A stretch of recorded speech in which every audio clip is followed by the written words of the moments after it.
Today on This Week in Startup, Sam Zaid is here. He is the co-founder and CEO of Getaround. It's Airbnb for cars. We got an Ask Jason and a couple of Tyler insights. It's going to be an amazing show. Stick around.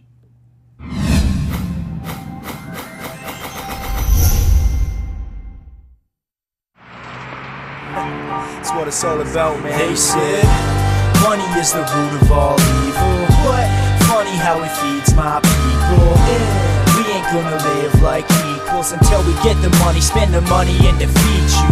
Yeah. Money is the root of all evil. What? Funny how it feeds my people. Yeah. We ain't gonna live like equals until we get the money, spend the money, and defeat you. Introducing the newest members of the This Week in Startups producer program.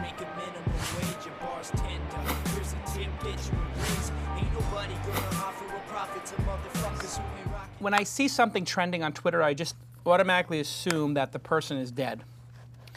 And I just, like, literally 3 seconds before this, I see Peter Falk, Columbo, trending on Twitter, and I just say to myself, he's dead. And I am so sad right now. And then I don't even want to click on the trending topic of Peter Falk. Yeah.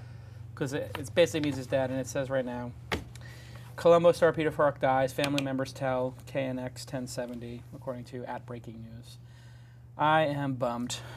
Wow. But you know who does a great Peter Falk is Kevin Pollak does a Peter Falk that is, he cocks his eye, and he's like, that's one more thing there, you know. And you said that you had salmon for your lunch, and I checked the menu. They have lox, but not salmon. Was it salmon or lox? You know, like it just, but he makes his eye go like that, and it's just to start, you're like, Kevin, stop. He does it, and he won't stop doing it. He'll do it for like 5 minutes at a poker table. Like he actually just channels Peter Falk for 5 minutes, and then you're just stop. One thing you're not going to want to stop is using MailChimp. MailChimp. We use it all the time for the launch newsletter. It's amazing. It's beautiful. It's the most elegant, simple product on the web I think I've ever used. MailChimp is flawless, and we send to over 20,000 people every 3 to 10 days, and I just get just perfect service out of them, and it's amazing in your life when you have something that just doesn't work consistently for like years, and then you get something that does work. It's almost like you have a girlfriend who's a headache, and she's constantly complaining, whatever. Then you get the good girlfriend, and you're like, oh my God, I was with, in your case, you remember the girl I'm talking about. I think I do know who you're talking about. Remember? Remember, she's like coming to the office on a Saturday, banging on the door for you. Oh no. Are we going there? Well, I don't want to. I mean, Tyler can put a girl on tilt so badly. This is when Tyler breaks up with a girl, they show up at. Can I say this or no? Go ahead. No, when Tyler broke up with a girl, or whatever, and she was so on tilt, she came to the office and started banging on the door to talk to. It was like 100 people. Well, it was on a weekend, so there was only 20 people here. But then I hear from like 10 people, like, there's a girl banging on the door asking for Tyler. But then Tyler gets another girlfriend after that who's delightful. I said, Tyler, why are you so sad over that terrible girlfriend? You got this new girlfriend, whatever. Go with this new girl. Anyway, that's like MailChimp. You don't want to have the mail server that's like crazy and banging on your door and it's just terrible and it's crashing and your emails are bouncing. You don't want the psycho mail service. You want the beautiful, tender, loving support of a gorgeous MailChimp. Perfect service. Free plan always includes the ability to manage lists of up to 2,000 subscribers and to send 12,000 emails per month. There's no contract, no trial. The free plan is always free. We use MailChimp to send the launch newsletter, as I said, and we are delighted by it. On the program today, Sam Zaid, Z-A-I-D, Zaid. That's right. What does Zaid mean? There's usually a meaning behind a good name like that. It's actually Arabic, so my father's Egyptian. Oh, Egyptian, wow, cool. And what does it mean, though? Generous. Oh, really? That's an awesome name to have. Well, thanks. I'll let him know. You know what Crowley means? Like Tyler Crowley? I do not. It means put girls on tilt. So, do you use MailChimp, by the way? What do you use? I have used MailChimp. You have? Really? Have you, honestly? Yes. Great product. When you get a product like MailChimp and it's software as a service and you don't have to pay for like 2 years in advance, you think? Pretty cool. Pretty cool. Also pretty cool, you won the TechCrunch Disrupt conference at Pier whatever in New York. Congratulations on that. You won for an idea which I've been pitched, actually, honestly, like 5 or 10 startups pitched me in the last year for this idea, but you seem to have gotten it done. You've launched Getaround. What is it? Tell the audience. Well, I mean, like you said earlier, it's Airbnb for cars in tech jargon, but what it really means is we have, over 250 million cars in this country. They sit unused 22 hours of the day, and so Getaround is a solution to that car overpopulation problem. It's a new way for consumers to share cars. So instead of buying a car, you can rent one from someone nearby, and as a car owner, you can rent out your car and earn thousands of dollars sharing your car. So I immediately pull up your site and I see a Tesla Roadster here for $50 an hour. That's right. There's actually 3 or 4 on Getaround. $500 per day. You must be 30 plus years old, have a clean record of rent, with 0 tail type emissions, blah, blah, blah, blah, blah. Has this person actually, have people rented a Tesla for $500 a day?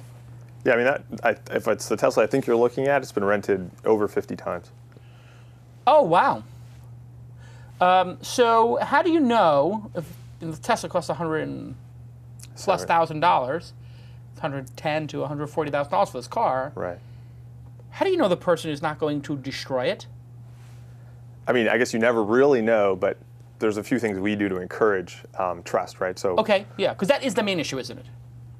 Did I get to the core issue immediately? I mean, I think the behavioral change is one of the main issues. Trust is certainly another one. But the behavioral change is based on trust. Correct. So how do you get somebody like me with a car like that, or Tyler with his Volvo, whatever? What car do you have right now? S60 Volvo. I just sold that. Oh, you sold that, and now you're just still rocking the Volkswagen Beetle? Now I'm doing the bike. Oh, right, you're doing the bike. All right, anyway, when he had his Volvo, when he had a $30,000 Volvo or $40,000 Volvo, how do you get him over letting people drive that car? How do you get me over letting people drive my car? Well, we give you full control. So you can list your car. It's a pretty easy process. You can choose when it's available, who rents it, and for how long it's rented. And much like sort of Airbnb, you can actually approve the renter. You can see their social profile, and so you have full control over who rents your car. In addition to that, obviously we provide insurance, and so insurance is provided as part of the entire model. And there's a community function where you can rate people, so you can see who the real great drivers are. We even go beyond that, and when someone tries to rent a car the first time, we ask for their driver's license, and we actually run a real-time driver record check on them to make sure that they qualify as a good driver. So if I were to rent this car, you would insure it for me. So I have my insurance. Yep.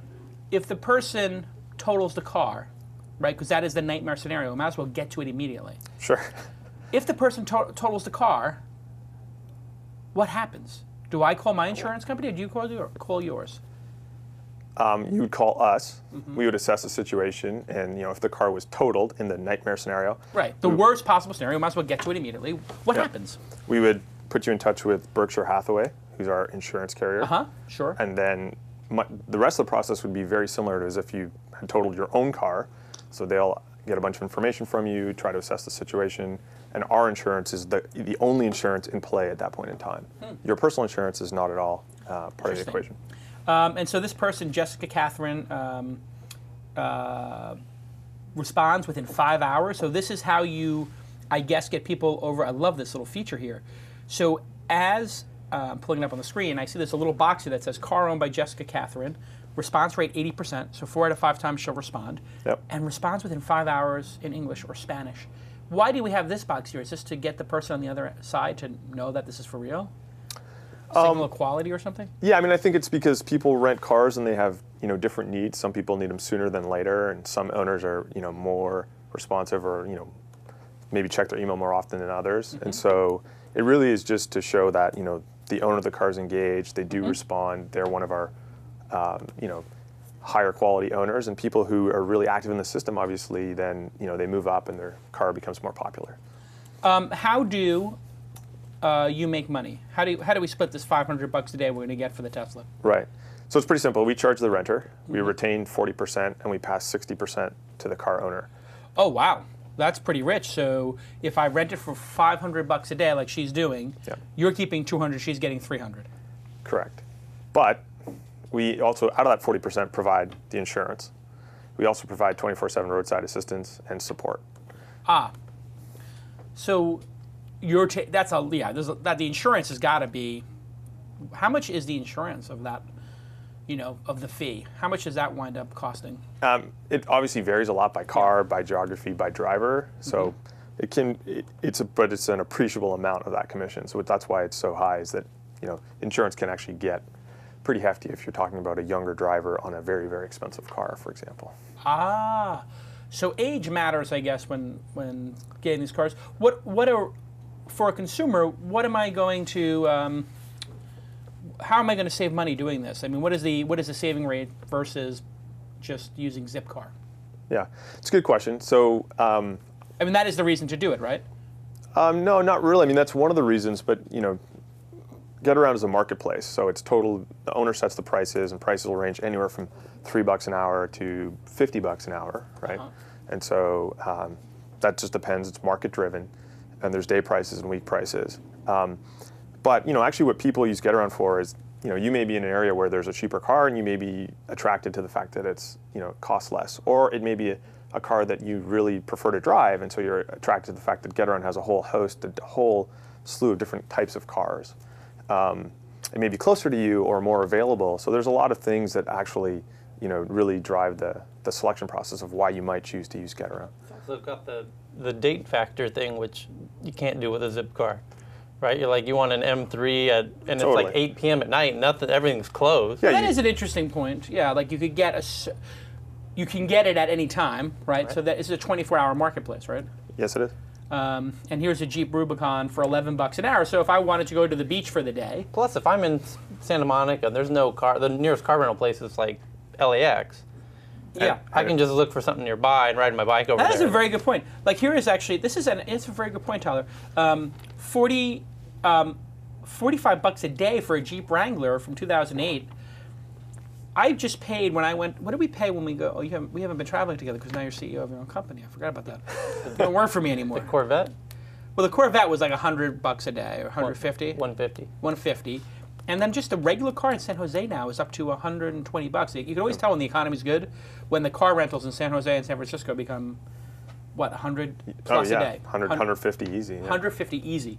So for $45 a day to get a Jeep Wrangler is a third of the price, and there's no hidden fees here, right? No hidden fees. Plus it includes the insurance. It does, doesn't it? Yeah. How did you come up with the idea? Because they'll get you on that.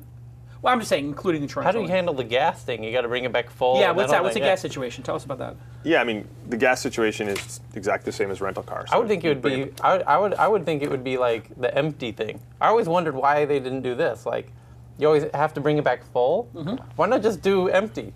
Bring it back empty. Whatever's left over. No, what hey, they should do. nice. What I think they should do is they should give it to you full, and it should include, and they should just prorate it based on what you use at a reasonable fee, but they gouge you. And here you get no gouging.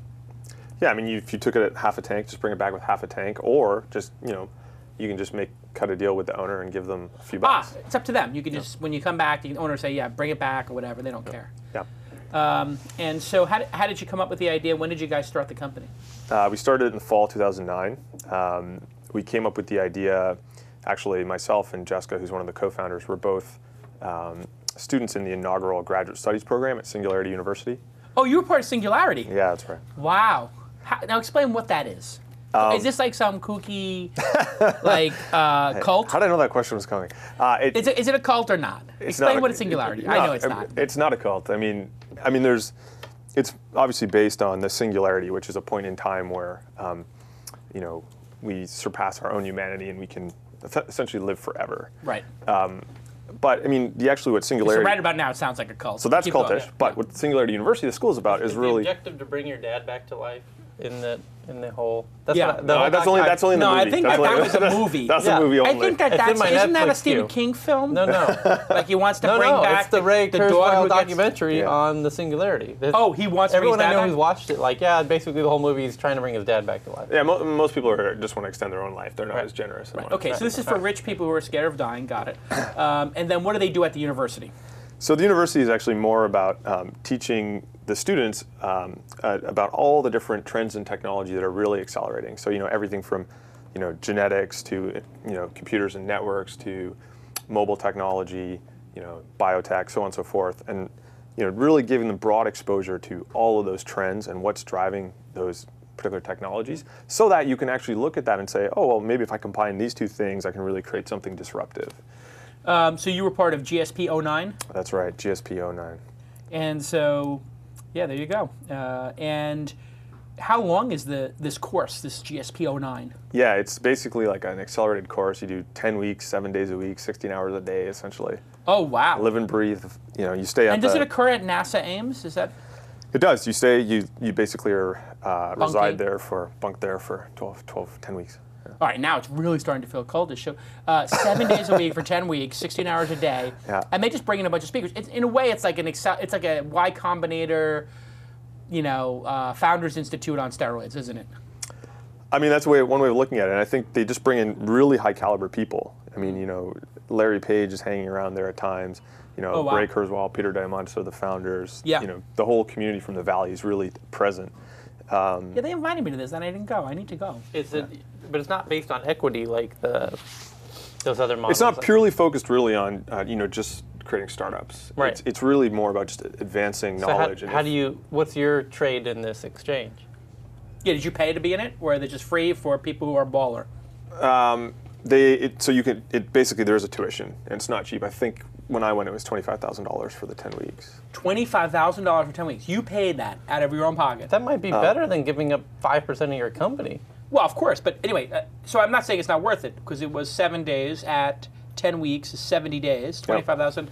That's actually really intense, yeah. Yeah, so if you literally went for 70 days, I mean, that's not really that much money. It's like $350 a day. Right. It's $35 an hour or whatever. It's not that much money. I mean, it's what you pay for a fine hotel. I'm certain it wasn't a fine hotel, but you came out of pocket for $25 for this. Mostly, I think I got a partial Google scholarship, but they do offer. My other point is they do offer scholarships, and that's sort of. How many people were in the class? My year 40. Now they do 80. Wow, so it's $1 million class, $1 million budget. Maybe they sell half the seats or whatever Google pays for. And so you wake up in the morning, you go to breakfast, and then what happens?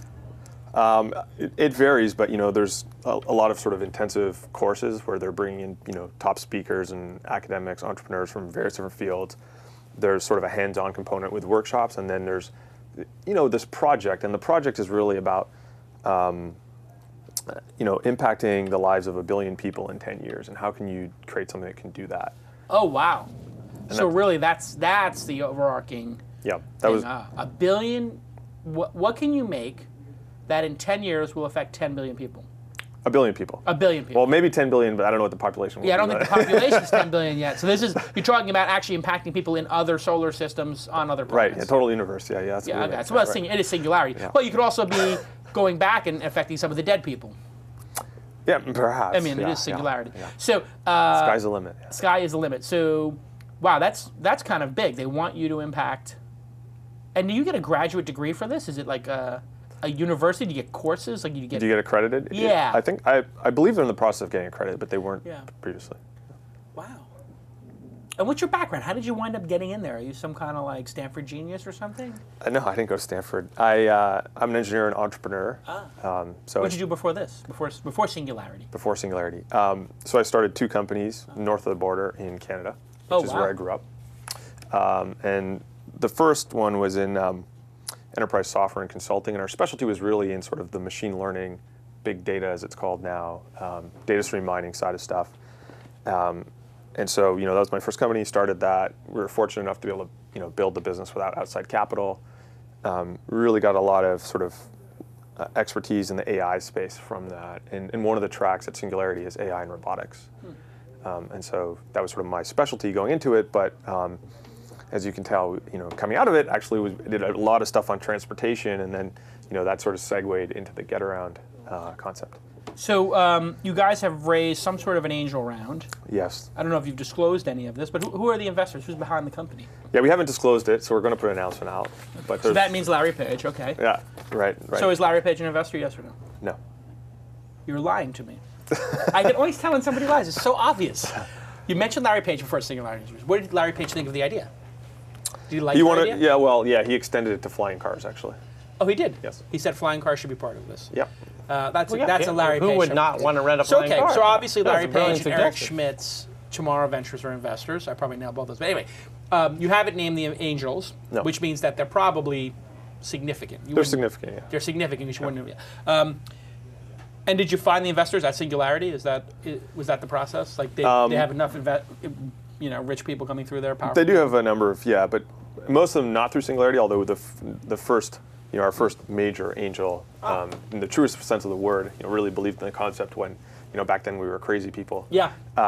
Was that's why I'm asking about the funding, because I think that you come up with an idea like this, people are going to say, like, are you out of your mind? Like, right. I wouldn't invest in that in a million years. I would, but I think they would say that. Yeah, you're crazy when, 2 years ago we were crazy for sure. Right, well then Airbnb becomes $1 billion business and now you don't seem so crazy. Yeah. So I guess now with so now everybody wants to invest in your business. You went from everybody thinks that you're an idiot. Now everybody thinks you're a genius, right? Let's be honest. Everybody thinks that this is the best idea since sliced bread. You got VCs knocking your door down. Yeah, I think it's above average. Yeah. You're being humble, but the truth is VCs are knocking your door down. Yes or no? You get a call from VCs every week? Yeah, we get a lot of interest. Two or three pings a week. Yeah, easily. We Right. get Okay, 2 or so 3 that's things called at knocking least. your door down. Yeah. So you're being very humble. I appreciate that, Sam. But the truth is, you're getting your door knocked down. As an entrepreneur, how do you go from everybody thinking you're an idiot to everybody thinking you're the Messiah? How do you manage that? I don't think you do anything actively. You just do. You just keep focused on the project? Yeah. I mean, I think. What does that make you think of investors?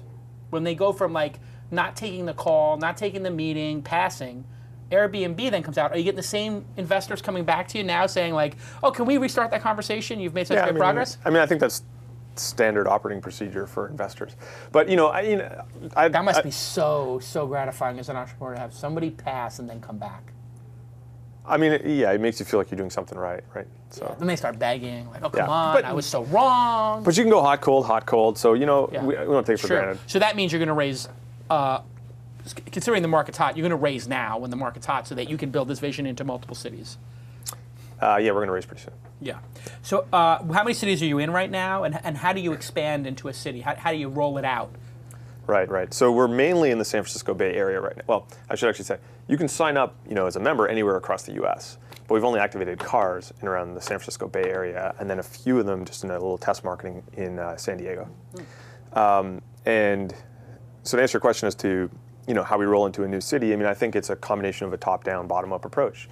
Go in, you connect with existing communities and networks and the city themselves, as well as, just spreading the word, and people like to talk about it. It's a very organic thing. Someone can list their car and start sharing it with a select few people, and so you build it up piece by piece until you get enough critical mass. How do car dealerships feel about this? Car dealerships? Yeah. Yeah, it's a good question. I think I don't have the consensus answer to that question, but certainly it could be pretty good for them in the sense that they have a lot of inventory that they could share, and it brings people, brings foot traffic to the dealership. And it gets them kind of in the marketing of the car kind of thing. Well, driving test drive is the highest conversion event for a dealership for sure. Interesting. Very good question there. By the way, that last question was from executive producer Greg Barry, who asked what were your expansion plans, and he also added, how do you control the growth? Are you seeing explosive growth, moderate growth? What are you seeing in San Francisco? How many people sign up a day, a week? How many new cars are put in the system? What's the flow like? How many months have you been out in San Francisco? Well, we launched at TechCrunch. We did basically a limited trial before that. So we've been there 4 or 5 months now. Right. We have over 400 cars listed. Wow. We've had so that's like 2 or 3 cars a day. Yeah, we have 4,000 people who signed up to share their cars. 4,000 people have signed up, and you've only allowed 10,000 to do so. No, only 10,000 have actually succeeded in doing so. Well, we've only let 400 car owners in. And so you've got a backlog. Yeah, we're controlling it a lot right now, actually, to answer your main question, which is, we just want to we're very focused on the product and the experience and making it great. So you have more people who want to share their cars than you're actually letting in. You let in 1 car for every 10 that apply. Roughly. And what is the application criteria? Is that just because you don't want to have kooky people in garbagey cars, or you just want to not have people have a bad experience that they don't get anybody renting their car? It's just that, we're a seed-funded company. We don't want to, take on more than we can actually do, bite off more than we can chew, and that's that's the main reason. We're focused in a couple really core geographies at the moment, but we're going to be rolling out across the country pretty soon. And what is the most rented car, what does that do for a person? How many times is it rented per month? You know, how many hours? What's the revenue potential that you've seen so far? You know, Yeah, I the mean, average and the max. Is there somebody's car who put it on for $30 a day and it's getting rented every day and it's backlogged? Yeah, it's really interesting because it's a marketplace. There's a lot of things you don't fully understand as to why things happen, but certainly the average, people make a few $100 a month is sort of a reasonable estimate. We have car owners making upwards of $1,000 a month. Wow. Some of the more popular cars are like Subaru Outbacks, and are pretty popular because people like to use them for both errands and weekend go to trips to Tahoe. Tahoe or stuff like that. Mini Coopers, Priuses. The Tesla gets a ton of rentals. I obviously. see that. Why does the Tesla get so many? Just people want to try it? And how long do they take it for? Do they take it for a full day for $500? Or do they take it for 5 hours? Yeah, I mean, I think most people take it for half a day to a day. Really get an experience. We have a few Teslas on the system now. Oh, so did Milan invest? Yeah, he's not an investor. Oh, really? No. I'm good friends with him. I should email him. Okay. Yeah. Well, obviously, I have a Tesla. How did you get 3 Teslas? Did you spend your own money putting them in? You own one yourself? I do not own a Tesla. No, we have. I see you wearing the Tesla swag. Very nice. Yep. No, and I have my Getaround swag underneath. Awesome. Too. I like that. Double branding. Yeah. So what's the relationship with Tesla then? We just have a good relationship with them. We don't have any sort of formal, we're buying cars from them or anything like that. But the cars on the system are legitimate owners of those cars, and they share them, with the exception of one who's also an investor, and so he has a bit of a vested interest in sharing his car. But no, we have. Well, Larry Page does have a Tesla. Yeah, he does. And Sergey does. And we're closing in on the investments because I know who has the Teslas. Also, Jay. There's only so many Teslas, so you could probably. Yeah, Jay Adelson. What color is it? Oh, that's actually very good because I actually know the colors of these gentlemen's Teslas. But do I have to put my name on there? Because I see that. Is Jessica Catherine your co-founder? Yeah, that's our investor's Tesla, so we manage it for him. Interesting. So. And now you know it's a him. So. Right. And it's red. And it's red. Right. And I think. I'm giving you some clues. Yeah. Right. We're closing in. Red with white. Well, actually the way I could find out is if it's a founder series or not. Yeah. Because Larry's got a founder series because he's an investor, right? And that is the Sport. So it's unless Larry bought a second one. Maybe he bought a second one to put it on the system. That's what I'm guessing happened. Larry bought a second one. He's not gonna put his own in there, and I think he's got the blue one. And Jay Adelson's got a green. But anyway, so we have a orange and a. Orange a is the best color. Yeah.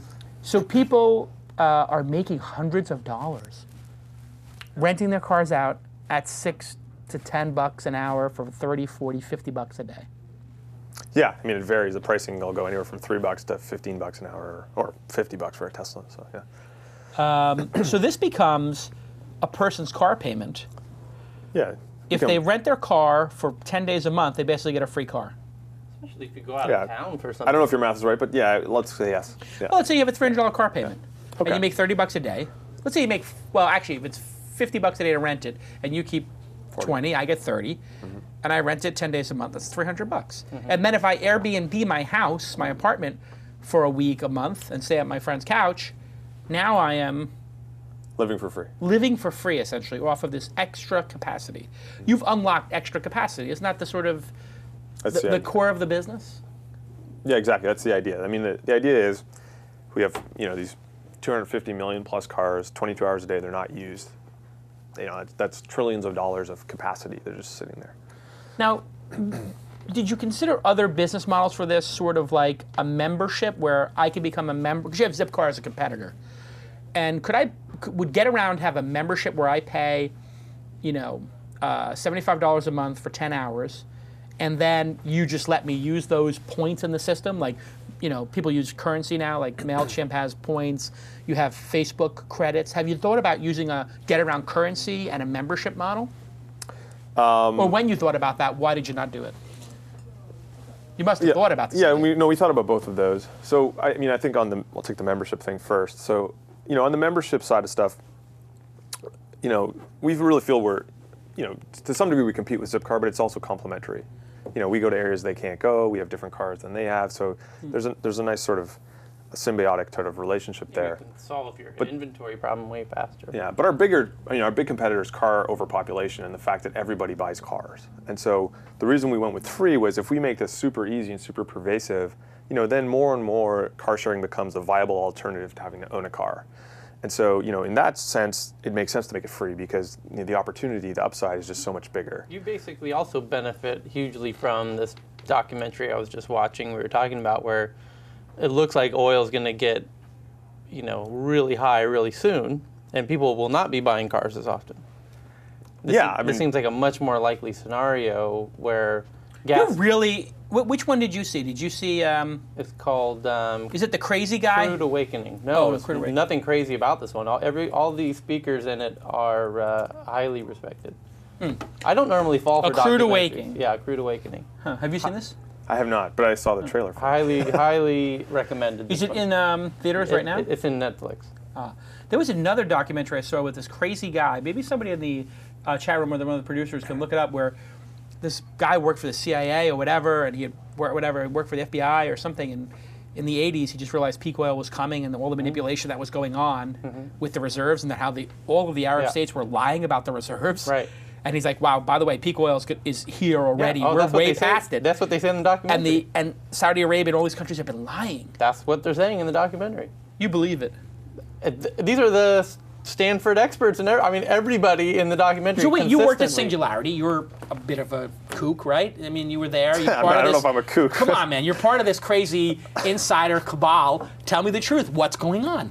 I mean, just are we at peak oil? And is your company part of a global conspiracy to make the planet green?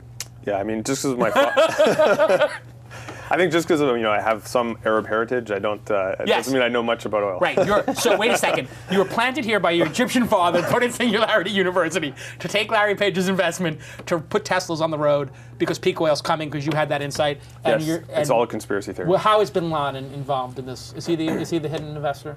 Is it his Tesla? Yeah, he doesn't like to disclose his investments. Not anymore. Yes, he's really quieted up about it. Right, yeah. But seriously, did they talk about peak oil at the? They had to. At the Singularity University, and what's your take on it? I mean, it must have influenced you in some way. Yeah, I mean, peak oil is a reality. I think you can't really deny it. It has to happen at some point. And and it's already happened in the U.S. So it's a question of when it happens on a global level. Right. I mean, if you look at things like how many cars China's adding to the road every single year, I mean, it's more than, say, all the EU states combined, right? And so they're going to be consuming more and more oil, so there's going to be more demand for oil, and there's only ever so much supply of a resource. So yeah, fundamentally, for us, it certainly means people start to rethink transportation, which is really the most important thing, because when people start rethinking about how they commute. But the second oil gets to a point where people are like, I don't know if I want to buy a car. Right. Then your model becomes amazing. Well, I mean, it did happen with $5, when we got to $4 or $5 gasoline here in California. They cover this in the movie. Yeah. People bought hybrids, and the whole SUV purchase, that whole concept of buying SUVs, Hummers specifically, which was peak SUV was Hummer. And the Range Rover as well. And the Range Rover. That was the peak. Yeah. But Hummer was the most ostentatious 10 mile per gallon. And $4, $5 gallon, boom. Now you got the Tesla. Not the Tesla, the Prius. Now we hit $5 again, you get ride-sharing services. Car sharing services, rather, not ride-sharing. Car sharing. Bicycles, bicycle sharing, etc. I mean, this is part of is this sort of like big picture thinking what the Singularity University did for you? Yeah, I mean, that's definitely part of it. It's all about perspective, and one of the things they really emphasize is think big. That was Larry's challenge, was you got to hit 1 billion people in 10 years. Right. Interesting. Yeah, he does. I was talking to him at an event, and I was telling him about somehow selling your company came in, and he goes, well, Jason, he's got that really you know how Larry is. And so he's, but what then, Jason? And I was like, wow, Larry's becoming all deep and philosophical. Because I was like, yeah, what if you do sell your company for $1 billion? What then? And this is months before he took over as CEO. And I think he had basically, from his life coach, I don't know if he's got a life coach or something, but from whatever revelation he had, he came to the conclusion about well, what next? I mean, if you get to a certain level of success as an entrepreneur, you can either retire to an island or you can try to change the world in a good way.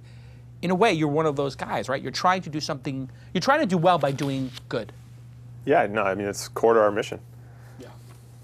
Interesting. Another question from the audience. It's a very deep moment here on This Week in Startups. From Ram Fence in the Justin TV chat room, does Getaround register on the radar of rental car companies? Any kind of response from them? That's an interesting question. Have they actually called and said, kill yourself, or can we invest? Are you even on their radar? To my knowledge, I haven't received any threat letters, but I don't open my mail very often. So I think realistically, we're just a blip on the radar right now. So I don't even know if they've noticed it. Have they started going after you? And I will get to your insight in a second. Have they started lobbying and using their power to say what you're doing is illegal, like Airbnb in New York with the hotels? Have you had that kind of, or have you had the taxi companies going after UberCab/UberNow.com? Full disclosure, I'm an angel investor.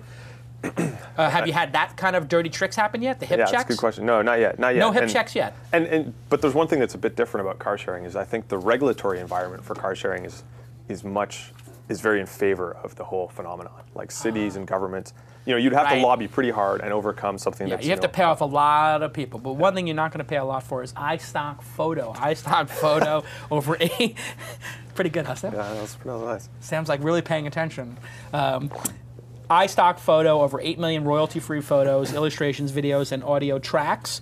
The highest quality standards. They reject over half the images that are submitted to them, just like you reject the bad cars. You want to keep the quality up. 2 premium collections and a collection for editorial use, affordable prices, flexible options. Everyone from bloggers and small business owners to ad agencies, designers, and publishers are using it. Go to iStockphoto.com/thisweekend. I'm sorry, TWI. iStockphoto. I've used it actually for a bunch of stuff in the past, and it's just a great, delightful service run by an extraordinarily classy group of hardworking people. Here is the iStockphoto, and you can see it's super simple. Like one of the things I like about it is they'll charge like $1 for basic, $5 for moderate, $12, $15 for complex, elaborate. You can do photos, you can do videos. I mean, it's just so simple. If you only need a short, small clip or 720, you pay different prices. You can do subscriptions. Really, really easy to use and simple to sign up and only pay for what you use. So no hip checking yet, huh? And the cities are in favor of this. So you said before when you were going to San Diego that you were talking to the government people. You call the mayor? No, I don't think I said that. Oh, you said something about like talking to the municipalities or something. No, I mean we were talking to a lot of municipalities. I mean it's just part of the distribution is really getting regulate the cities on side. But you don't have to get their okay, do you? No, not at all. But as an entrepreneur, you think, hey, let me talk to those people about what we're doing ahead of time? Yeah, I mean, totally. I mean, for them, they are trying to be more sustainable, right? They have this mission of taking cars off the road, transportation demand management, parking management. Those are all nightmares today. So what's the solution? So they're open to new creative ways of trying to address those problems. And our mission is solving car overpopulation, bringing car sharing everywhere, and making it as accepted as car ownership. And so, it's a good dialogue to have. And maybe we don't do anything right away, but as we move forward, they start to understand it better. Then there's a lot of creative ways of applying our model to help cities. Another question from Greg Berry. I rent a high-performance sports car. I mean, this is going to be the constant objection you're going to get. I'm assuming it's the number one. I rent a high-performance car, and I return it with no tread left on the tires. Normal wear and tear, not the nightmare scenario we talked about of a totaled car, but somewhere in between. Like, hey, there was a cigarette butt, and I said no smoking in my car. What's my ramification as a rental person? Just give them a poor rental rating?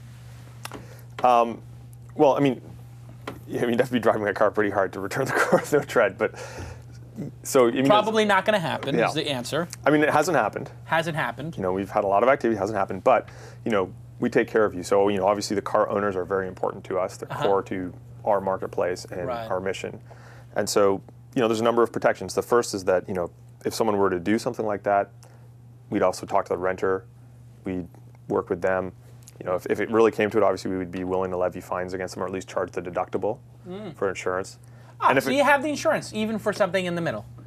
Yeah, you always have, and then you always have the insurance to fall back on. Right. Yeah. And you could go to the person and say, hey, you rented this, but you haven't. Have you had any of these kind of situations come up? Any fringe cases like where people were sort of in the gray area? What are the gray area customer support issues? Well, I mean, it's the same questions like Airbnb. I think gets asked. Like someone comes to my house and they murder me in my sleep, right? Right. And it hasn't happened, right? Right. So I think in general, people are very trustworthy. They get that this is someone else's property, that it's a community, and they're a lot more respectful. You force people to use their Facebook login, have a driver's license. You do a background check on the renters. How do you qualify me as a renter? That's a good question. I mean, obviously, we look at your social profile. We get your driver record. How do you we get have a your driver credit record? Is there a service that does that, like third-party services? We actually integrate with the state DMVs. So, Oh, wow. So that's pretty deep. Yeah. Can anybody do that, or you have to like pay a fee? That's like a business hurdle for people to compete with you, huh? Yeah, I mean, you have to pay a fee. You have to put up a bounty and stuff like that. But it's doable. I mean, like it's a service they offer because otherwise, they get a lot of paperwork. So for them, it's a automation function. So you find out, is this a valid driver's license or not? Do you know if I have speeding tickets or? Yeah, we know if you have speeding tickets, any accidents, if you ever had a DUI, anything like that, we have all that stuff. So if I try to rent with a DUI or a speeding ticket, of which I have one of those two. Okay. If it's a DUI, unfortunately, you're not going DUI. to be able to rent, Jason. No. But if it's a speeding ticket, No, do you really not rent to DUI people? we do not. Well, as As long a as company, or is that my choice as a renter? Or can no, I double my rate for we have DUI? a global philosophy that So says no DUI, no you driving. can't have a DUI in the past 7 years. Oh, wow. Well, that's fantastic. So that just makes it delightful for people who are renting their cars to know that you won't even stand for that. What about a speeding ticket? We have the same eligibility as Zipcar, so that means you basically can have up to 2 incidents maximum. So if you have like a major speeding ticket, that's considered a major violation. You actually wouldn't be allowed in either. But if you have like your everyday speeding ticket. So let's define major. Okay, Not that I have a vested interest here, but I mean you can pull it up. It's getaround.com/eligibility. It's all Probably listed. over 100 or I don't they I don't profess to classify remember that it. differently. interesting. And Tyler, you had a question? No, same question you had, which was, which was it? About how, By the way, the name of the movie was Collapse, with this awesome guy who's crazy and passionate about the world ending, and he's like 80. You know what it is? It's a guy who's just been put on tilt so much by. I'll play the trailer at the end of the show. He's been put on tilt so much by society because he's seen so many bad things. Like he saw the Iran-Contra, trading crack in the inner cities to make money, to then go send it to the Contras and all that kind of insane stuff that occurred during Reagan's administration. And so having seen that and seen all this peak oil and crazy stuff go on, he's just conspiracy theoried out, but he's actually got it based on reality. So he's crying in the film about, but he's intelligent. It's really weird. so I guess my question would be, And the movie's Collapse. Yeah. what kind of slight changes have you had to make based on the the rollout from the Any post-launch? iteration? Yeah. Yeah, I mean, actually, we're iterating all the time, right? Because we made a lot of assumptions going into it. Some were great, some were not so great. What was maybe the biggest misassumption? The biggest misassumption. Biggest mistake is what he's saying. I think the biggest mistake was. I don't think they're mistakes. It's just Whatever, yeah. Biggest iteration, it's yeah. because you have to make assumptions. Yeah. Because and then sometimes you do, and some will work out right, and some don't, and it's always a surprise which ones are or not. Yeah, I mean, there's been a lot of surprise. I mean, it's interesting how people behave, and they've behaved in ways that are really positive, more so than we ever imagined. But Example? Example, there's a gentleman on the site. He rents his car all the time. He's got a 3 Series BMW 328i, and I actually rented it, or Jessica rented it from him. Technically, I was with her, and she asked him, "How's your car so clean?" And he said, "I don't clean my car. I think the renters clean it for me." And it was like, wow, that's just, you just don't think people would do that because you always hear these stories about messy rental cars, and then on the flip side, you have this, BMW 3 Series that I guess people really enjoy driving and really appreciate that he's willing to share such a nice car that they really help him take care of it. Yeah, and he's rented it, looks like 7 times at least, if this is the same guy. Yeah. He's rented it a bunch. I mean, are you What does going this based on mean? reviews? Yeah, it's just what does this car kit enable? Does that mean you can go get the car yourself? Like Zip cars, you can open the door? Are you going to do Yes. that kind of model? Yeah, we did. So we design our own hardware, which we Wow. call the car kit, which is part of what we announced when we were at TechCrunch Ah. and at TechCrunch Disrupt. And what it allows you to do, you can install it in the car, and it allows you to actually unlock the doors and do everything from your phone. Wow. So sort of like Uber, you want to rent it, we agree, and then I just press a button and it unlocks the door? Correct. Or allows you to unlock the door, actually? I walk up to it and it allows me as the renter to unlock the door. Wow. Assuming I'm authorized and I've got the right. It's fully encrypted, so What does that cost for something like that? And then is the key in the car? How do they then start the car? the key's in the car. In the glove compartment or something? Glove compartment or lockbox or A whatever. lockbox. So somebody could break in the window and get that key because it's in the car. They could, and if you had the, and the way that we mitigate that is one, the lockbox for the key. The other is you could actually professionally install our car kit, and in that scenario, it works like pseudo low jack and an immobilizer. How much does it cost to put a car kit in? We haven't actually, we're not selling them right now. We're giving them away. So right now the cost is free. Wow. But generally, it costs you $200 or $300 to put it on a car. It's got to be expensive, right? Our cost is less than that. But, Oh, really? But we're thinking of retailing it a little bit below that range. $99 or something that makes it easy. Have you seen anybody buy 3 cars and put 3 or 4 cars on the service? Do you have anybody who's like becoming like some of these Airbnb people or like eBay people, creating their own little cottage industry around this? Yeah, like the power seller. Power seller, yes, Yeah. exactly. Perfect way to say it. Power renter, I guess. Power renter, right. Yeah, losing my voice. Yes, we have. So they tend to be people who are already running businesses. So they maybe want to locate cars at each of their businesses, or property developers, people like that. The gray area, I think, most common gray area has got to be the mileage issue. How does that come up? Which mileage issue? I mean, like, if I rent your car and I I drive go a zillion miles. I go to San Diego Well, I mean, or there's only Vegas. so many you can do in a day and an hour, right? I mean, basically, if I'm renting it to you by hour, I've calculated that in. yeah, I mean, and you can actually communicate directly. Obviously, you can directly message the other peer and say, and agree or not agree based on how far you tend to be going. If you have a car kit, we can obviously measure that. Yep. Do people low jack their cars? Like, basically, do they have like tracking on them so I know the renter where they are and how fast they're going? No, I mean that steps in the sort of privacy area. So we don't. Yes, there's GPS capability, so we'll get the location of the car at the start and end of a rental, but we don't syndicate. Right. But if I own the car, I could put it in there pretty easily. I mean, you totally could. Yeah, that's Right. your own prerogative. Right. So you would actually know where the person went with the car and if they sped. Yeah, I mean, you could figure out a lot of stuff from that for sure. Interesting. I wonder how is that going to work out? That's like a community-based thing. Like, if somebody had that on the car, would you require that they disclose it? Do you think anybody has that on the car currently? So you always know when you have, when you have a good, inspiring idea when people start coming up with all these scenarios. Yeah. It's a really inspiring, interesting idea. So people are going to come up with every fringe case, and this is a fringe case. Like, what if somebody? The bank robbery case. No, actually, what if the person said, "I will rent if I might rent the Tesla." If I knew where it was going and how fast it was going. Like, I would be I don't want people to rent my Tesla and die. That's my main concern. So if I knew that if I just said, listen, you can take it anywhere you want. Just don't take it off road, and just don't take it over 80 miles an hour. Right. Which I could tell you. But if I could know that through an iPhone app or something in the car, I would be much more willing to rent it. So is that something that people are doing to the best of your knowledge? And if they did do it, would you just force them to disclose it? Yeah, I mean, certainly we'd ask for disclosure. We maybe we'll make it an official option or feature of the site such that it's automatically disclosed. So you have discussed this internally? Yeah, I mean, it comes up all the time. Oh, it does. So it's a hot potato issue in terms of privacy, right? Yeah, I mean, it's the privacy thing. You got to get right? So but there's a totally different way of looking at this problem too, which is that's why we integrate with Facebook and the social graph. Is that you get trust that way. So, this is Jason's friend. I can ask you about this guy, and if he rents my car, then I feel a lot more comfortable. Right, so you hope to solve it that way.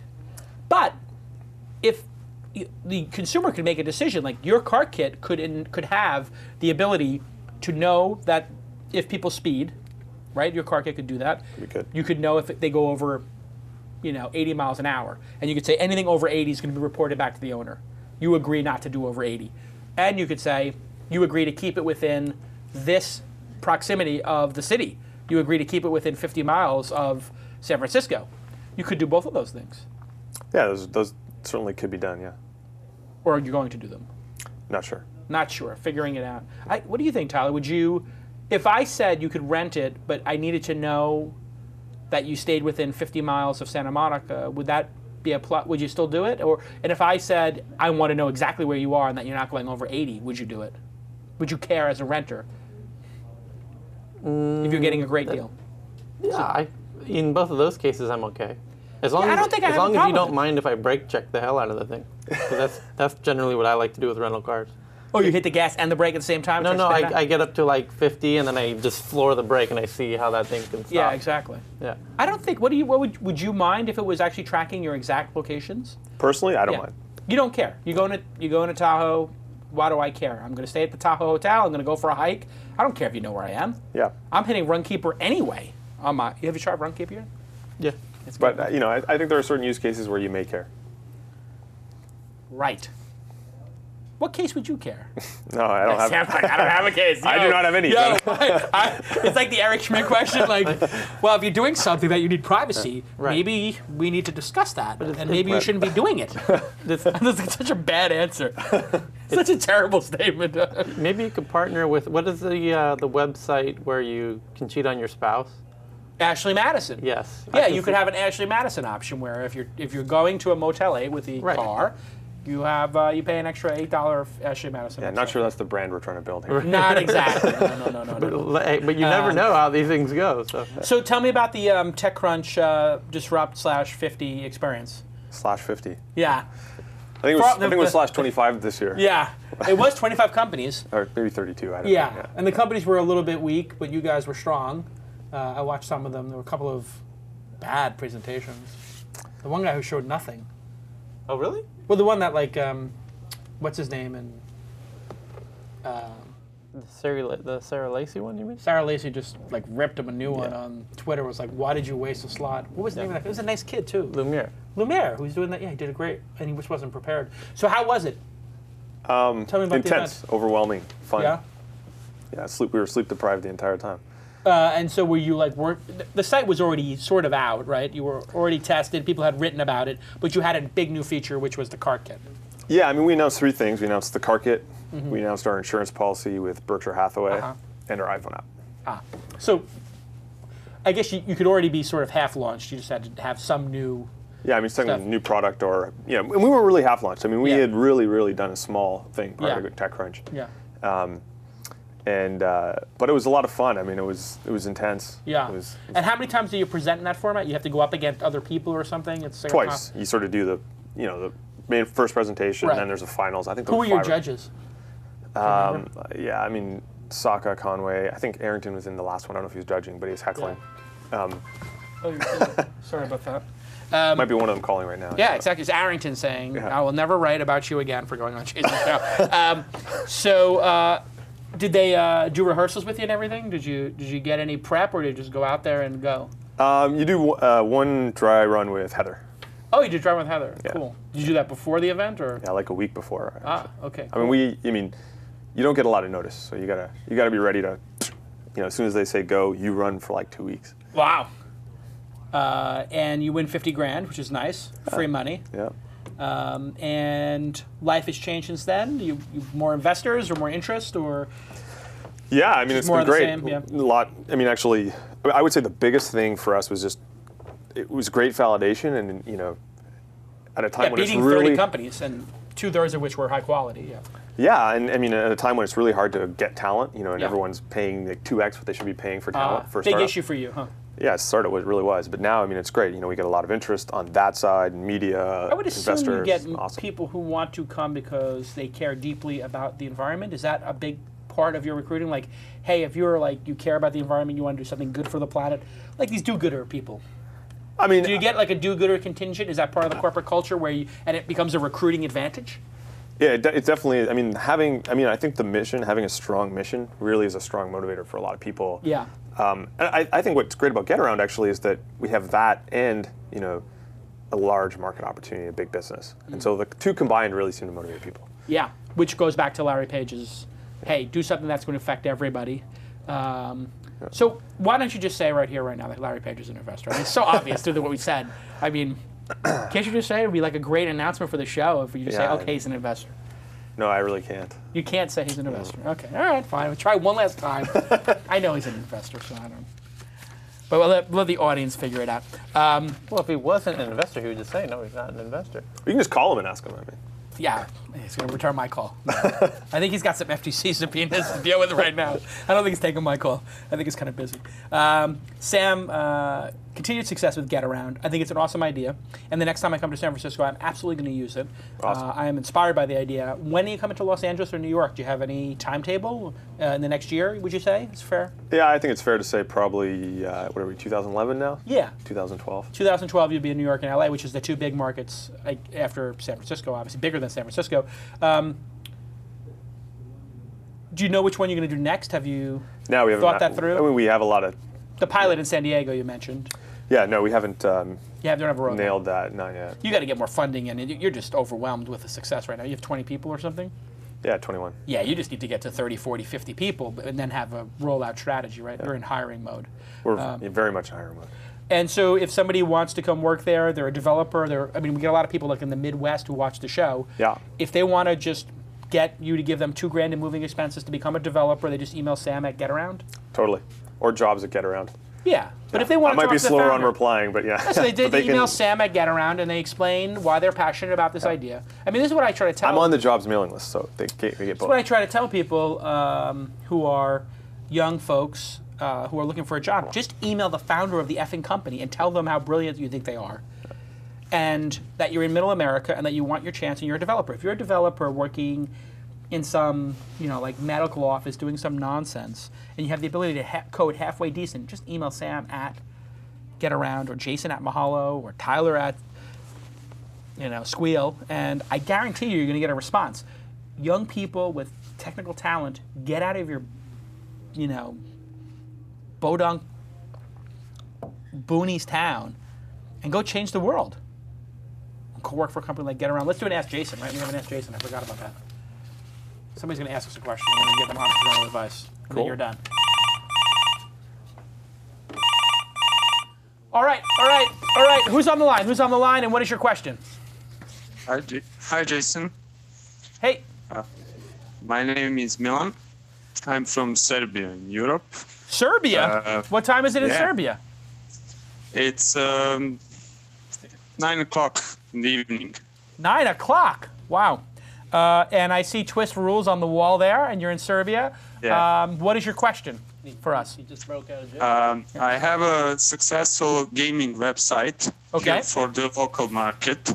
It has about 1 million visits per month. Wow. And I'm looking to expand this to worldwide English-speaking audience. Right. It's a website with 6 quiz games. And I discovered that there's a British TV show called Countdown Conundrum that has 2 of those games. So I thought that people in UK might be looking for countdown games on Google. Yes. I registered countdowngames.tv and launched 20 days ago. I'm currently ranked 8 on Google. For Countdown Games. Yeah, so my questions are, do you think that countdowngames.tv is a good domain name? Should I stick with that or change it? Yeah. Or maybe use something shorter like Zynga or some unique short name and then try to build the Google and how to keep the Google rank if you don't have the keywords in the name. So here's the thing. When you have multiple branding issues going on right now. And you also have multiple locations that you're trying to solve. You can have a game, let's just talk about branding for a second, names. You can have a name like Getaround, which very much explains what the company does. And in their case, it's sort of between descriptive and evocative, right? Rent my car would be purely descriptive, and then Gazumba would be just a random name like Google or Mahalo or whatever. And then somewhere in between is something that is get around. Okay, I'm getting around. How am I getting around? Was it a bike? Is it a car? Is it a bus? Whatever, car sharing. In this case, Countdown Games is the name. As a name, it has games in it, so people know it's a game. So that's good. Now, you do have a problem that this is going to be confusing to the public because there's somebody with Countdown Games, a television show named Countdown Games. They are going to sue you if this becomes a big brand in their market, because they certainly have a trademark or some intellectual property protection, and your countdowngames.tv. It's a very bad idea to start building a brand that is going to run headfirst into another large media company's brand, because they will crush you with legal bills that you will not be able to fight, nor should you fight, nor do you have a right to fight. So I think what you should do is, it's great that you happen to have Countdown Games, it's great that you happen to get some traffic, but the market in non-English is where you could probably have your best success. Competing against the English-speaking people, you have big markets where you have great competitors like Zynga or Pop Games or other people. I would try to carve out a niche in Eastern Europe and non-English speaking, like the Samer brothers are doing in Germany. They basically took Groupon and spread it to 15 countries and then sold it back to Groupon. They did the same thing, I think, with eHarmony. They did the same thing. This is what they do. LinkedIn, they just rip off Americans' ideas and then spread them through Eastern Europe and then sell them back, and they keep 30, 40%. So then they own 1 or 2% of Groupon when it goes public. This is a viable business strategy. I'm kind of over the whole ripping people off thing. You know, it seems like there's nothing you can do about it. People are going to knock off the idea. Getaround has how many knockoffs now?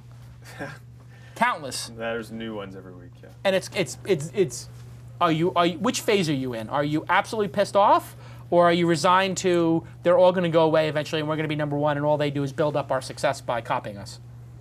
No, I mean, I think it's good. It's great validation. You know, imitation's the highest form of flattery. Right. And but this is a hard business. I mean, there's insurance, there's ops, there's a lot of tech. Right. So will they be here in 7 years? You really got to go all in, or yeah, it's tough. Chances are they're not going to be here in 7 years, and they don't have Larry Page on their team. So, Milan. So anyway, is that a helpful answer? Yes, thank you. What do you think? By the way, I'm a TWiST super fan. Ah, very good. I didn't say that. I watched every show from episode 1. So. Wow, you are a super fan. And you know what? I get that a lot. People are now watching.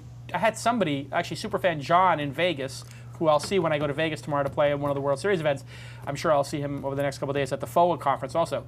He told me he watches This Week in Web Design, This Week in Venture Capital, and This Week in Startups, and that were 5 of his hours a week. He doesn't need cable TV anymore.